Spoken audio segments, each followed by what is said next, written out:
bukas na po sila makakalabas. Magkano yung piyansa nila, sir? 18,000 each for every count, no? So there are 4 counts, so that's 14 times 4.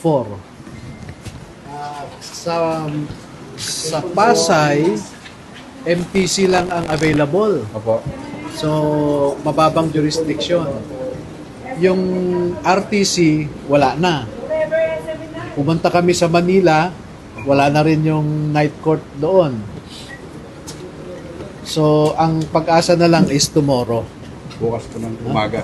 Kasi pinuntahan namin yung tatlo, Makati, Pasay, Manila. So, lahat ng night court na RTC, wala. Okay. Sir, anong plano bukas pag sa umaga? Magpapiyansa tayo? So, first, 8 o'clock in the morning, isasubmit namin kaagad yung mga dokumento. Pwede sa Makati, pwede sa Pasay, pwede rin dito. Opo. Ang problema ko lang kasi dito, baka na naman bagalan ng judge. No? Nagka-problema kayo kanina, sir, dito pag high ng piyansa? Oo, kasi nung nalaman namin na may warrant of arrest kami sa Caloocan. So, 2 gabi kami sa bahay kasama namin itong mga sundalo na nag-prepare na kami ng lahat ng requirements. So, pare-parehong set yan. Pagpunta na court of that branch was very helpful. Siya pa ang nag-follow up at nag-request siya na bilisan ng OCC yung processing. 2 oras lang kami, tapos na po, no? And dito sa Las Piñas, the same set of documents na nakabase lahat naman yung requirements sa rules of court, nung sinubmit namin dito, ang dami nang hinahanap na nawawala daw. Bakit kami pumasa sa Caloocan, San Juan, Muntinlupa? Ibang rules of court ba ang applicable dito sa Las Piñas? Katulad nun, nag-voluntary surrender sila sa korte mismo. Hinahanapan ng certificate of detention. Contradictory yun eh. Humingi ka ng certificate of detention kung inaresto sila. Hindi, nag-voluntary surrender nga eh. Sir, bukas dito pa rin pupunta pa rin kayo dito sa Las Piñas, dito pa rin kayo alas 8 ng umaga. Para magpahay ng piyansa. Iniisip ko na parang hindi reliable dito eh. Sa korte na yan. So baka punta na lang kami sa either Makati or Pasay. Pwede ba yun, sir? Pwede. Yeah. Pwede yun. Kung sabi ko nga, kahit nasa Tawi-Tawi ka, kung ang kaso mo dito sa Las Piñas, pwede kang magpiyansa sa Tawi-Tawi. Sir, paano to sila? Mag-spend sila ng night dito? Sasabihin nyo ngayon, sir? Oo. Yun na ang resulta nito. Bukas na po sila makakalabas. Magkano yung piyansa nila, sir? 18,000 each for every count, no? So there are 4 counts, so that's 14 times 4 lahat times 18,000. May message po ba kayo, sir, na gusto sabihin sa ating kababayan? Okay, sa ngayon, no, yung una naming pinansahan sa Caloocan at sa San Juan, no?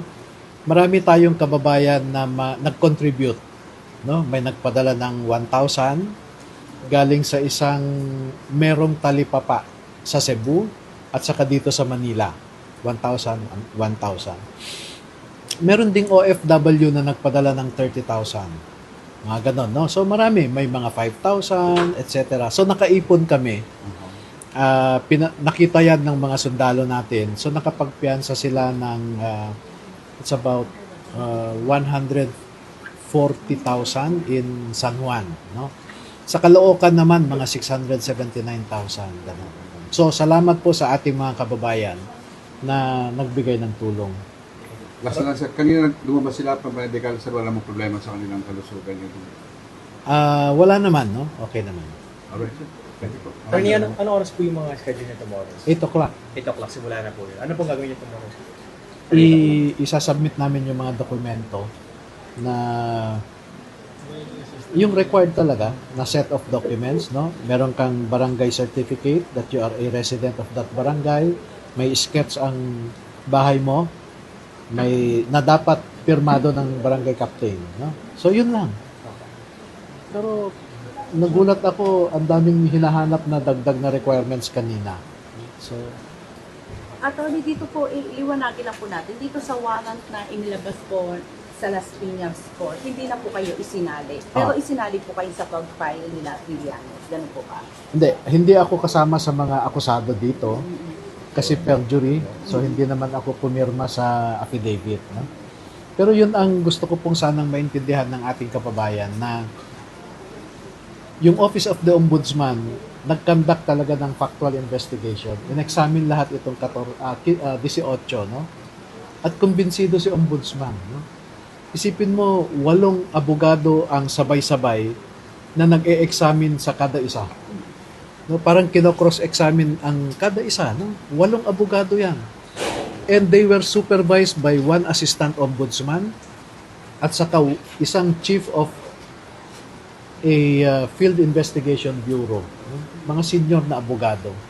Kumbinsido sila at lalo silang nakumbinsi noong nag-walk through ang mga ito. So isinakay sila sa van, ang sabi, ituro mo sa amin kung saan kayo nag-deliver sa loob ng Forbes Park. So napuntahan nila. Kung hindi ka talaga nakapunta, hindi mo alam yun sa Forbes Park, yung mga iba't ibang addresses. Mga boss, alas na sa makaling araw na to ha. 3 AM na to. Pero kung ako ramdam mo yung pakong ni Atty. Paningipig, no? Kawawa. Wala eh. Wala kang lumalaban sila para sa korupsyon eh. Kailangan talaga magsakripisyo. Yun lang mga boss, huwag kayong magsasawa na supportahan ng mga Indian Marines. Ay, ano na lang pala sila, 14 na lang pala. Huwag kayong magsasawa mga boss. Lagi yung tandaan. Lahat ng kasamaan ay hangganan. Nakakaawa rin.